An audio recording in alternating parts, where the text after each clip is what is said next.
Hello everyone, je suis Paulin Zuna, investisseur et promoteur de la ferme Soft Fresh Fish.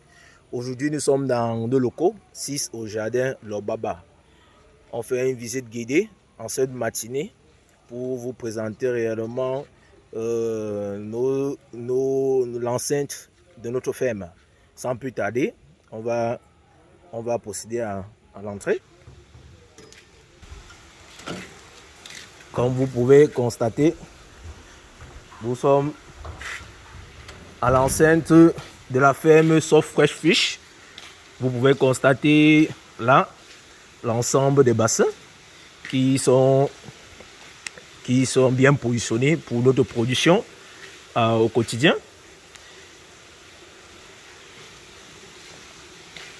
Par la suite, vous voyez, on a nos différents locaux de bureau de notre ferme.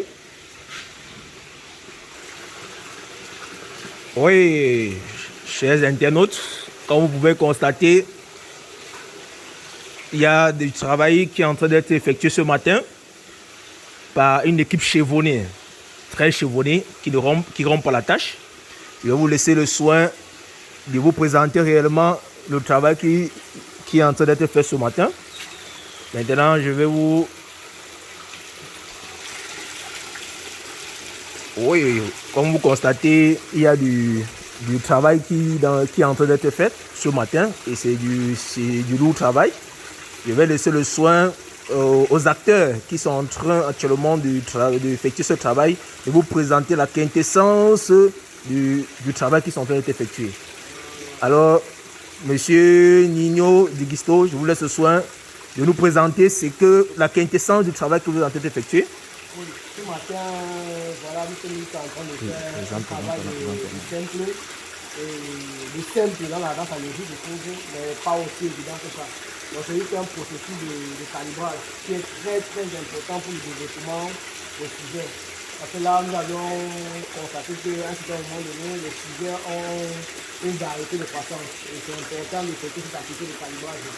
Il faut noter que le calibrage peut se faire entre 2 semaines ou 3 semaines, tout dépend de votre secteur, ou sur les semaines même en fonction du secteur et des performances génétiques des sujets. Alors maintenant, par ici, ce que nous avions ici, nous avons des sujets qui ont des performances génétiques pas très bonnes. Donc ça nous permet maintenant de faire le calibrage et de les scinder, de les suivre de façon différente les uns des autres. Donc, ce matin, nous avons décidé particulièrement de faire ce calibrage-là, de diviser les sujets en 4 catégories. C'est mieux de faire 4 catégories, ça nous permet de comprendre exactement la différenciation des tailles. Parce que comme par exemple, là, quand vous regardez ce que nous disons, il est à 3 semaines de levage. Il a pris à 3 semaines de levage. Vous le regardez avec un complexe, vous voyez la différence. Vous comprenez que si vous ne changez pas rapidement, ça va évoluer. Parce que les individus comme ceux-ci, quand ils grandissent, ils vont grandir plus vite, ils vont empêcher d'autres de s'alimenter. Ça va encore augmenter leur retard de croissance. Donc ça fait qu'on est obligé de faire cet exercice. Et c'est important dans la mesure où ça vous permet, vu qui est à la ferme, ça permet, toi qui es le technicien en chef du suivi de la production piscicole, de comprendre avec exactitude comment évoluer tes sujets. Parce que si tu ne comprends pas ce mécanisme-là, tu vas te chercher. Et l'autre information que nous avions décidé à la sorte de partager avec vous ce matin, à part le processus de calibrage, c'est de comment réussir son élevage de poissons par la méthode de calibrage.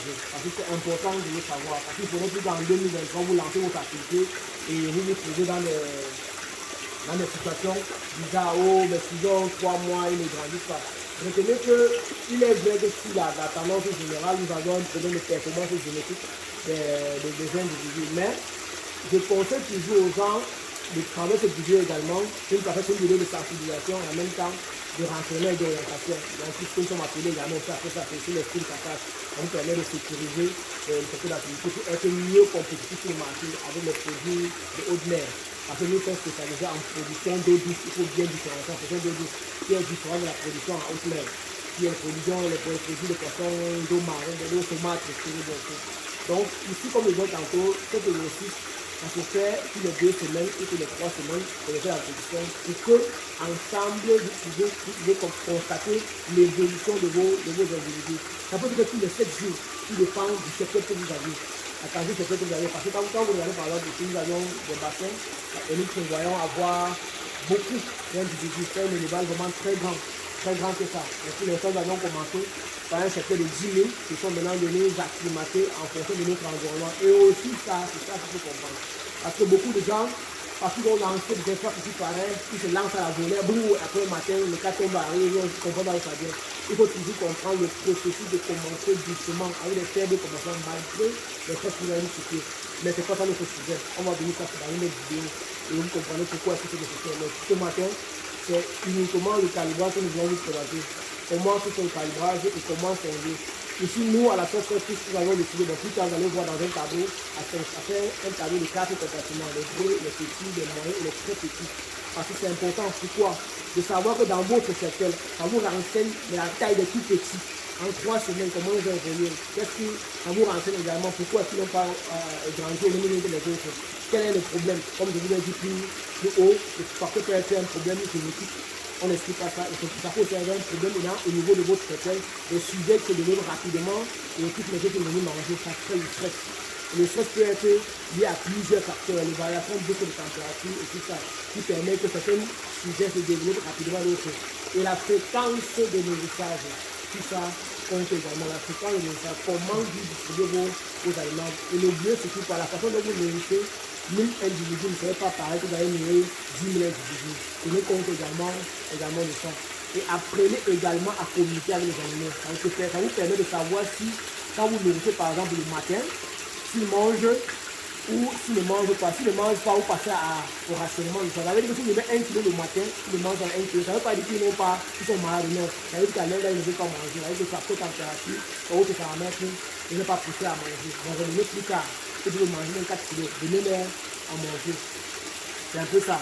Donc dans notre processus de calibrage, comme on ne peut pas être très long, voilà, nous avions procédé ici, nous avions 4 bassins, nous avons scindé en 4 lots, les petits, les gros, les moyens, comme les ai tantôt. Et le premier principe pour terminer cet enregistrement avec vous, insistez toujours à votre...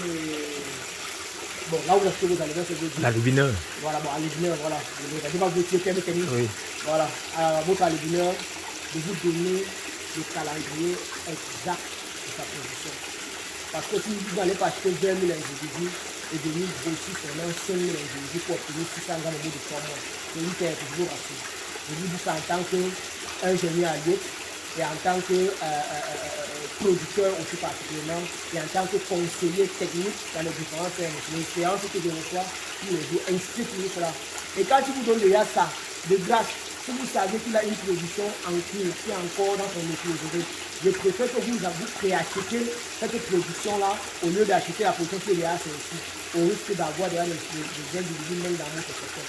C'est un peu ce petit partage que nous avons décidé de faire avec vous, qui sont aussi de vous aider dans votre environnement, comment faire le choix de vos aliments et de préférence acheter les aliments qui ont plus de 10 grammes. 10, 15 et 20 grammes. Même si ça va être plus coûteux financièrement, mais ça vous rassure, vous, l'investisseur, vous, le producteur, le grossisseur, le produit grossier, de façon, de rentabiliser. Quand vous achetez des petits individus, vous avez les fortes chances de ne pas rentabiliser votre production. Parce que si vous tombez sur des individus comme ceux-ci, par exemple, en 3 semaines, donc regardez nous différents du film, vous avez la décoration de compte. Quand vous voyez un individu comme celui-ci, si le même qu'on fait à côté de lui, vous allez voir la différence. Ici, par exemple, dans le même lot, ça sont les individus qui varient entre 15 et 20 grammes dans la norme. Si il y a 20 grammes, le monde va se prendre comme ceci. Et il y a d'autres caractéristiques. Il y a d'autres caractéristiques si vous regardez la performance et croissance des individus. Mais je pense qu'on va aborder cela dans d'autres sujets, dans d'autres vidéos, qui vous permettent de mieux comprendre comment réussir son élevage décidé à partir du calibrage. C'est important de savoir. D'ici là, restez scotchés à la page plus les grandes choses arrivent, nous sommes prêts à vous participer à tout moment, qui vont donner le moins qui permet, tout comme vous connaissez d'habitude. Merci. Voilà. Bon, chers internautes, de temps à rappeler que M. Nino Wafo Digisto est un ingénieur à l'IET, formé avec au moins 10 ans d'expérience. C'est lui l'ingénieur en chef de la ferme piscicole Soft Fresh Fish. Restez scotchés sur notre page, likez nos vidéos et partagez massivement. Merci bien. Ciao.